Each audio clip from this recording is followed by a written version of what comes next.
নমস্কার, আমি রাজপ্রতাপ বসু। আপনারা দেখছেন বা শুনছেন রাজপ্রতাপের টেক।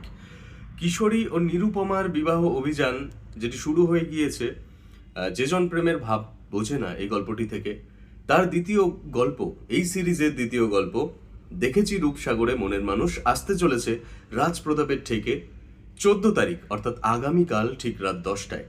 যারা যারা প্রথম গল্পের সঙ্গে যুক্ত ছিলেন তাদের তো কথাই নেই, তারা অধীর আগ্রহে অপেক্ষা করছেন, সেটা আমি ভালো করেই জানি। যারা এখনো প্রথম পর্ব শোনেননি, অর্থাৎ কিশোরী এবং নিরুপমার বিবাহ অভিযানের সিরিজের সঙ্গে যুক্ত হননি বা কিশোরীর বরযাত্রী হিসেবে নিজের নাম নথিভুক্ত করেননি, তারা আর দেরি করবেন না। রাজপ্রতাপের ঠেকে যেজন প্রেমের ভাব বোঝে না গল্পটি শুনে ফেলুন, কারণ মোট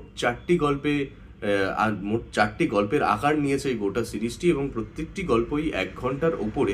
আমরা চেয়েছিলাম 7টা গল্প দিয়ে এই সিরিজটা সাজাবো, কিন্তু সেটা না করে আমরা একটু বড় রেখেছি গল্পের আকার, এবং সিরিজের আয়তনটা সেই অনুযায়ী গল্পের সংখ্যা হিসেবে একটু কমিয়ে এনেছি, কারণ আমাদের আরও অনেক গল্প রয়েছে, অনেক সিরিজ রয়েছে, সেগুলোকে আমাদের আনতে হবে আপনাদের সামনে।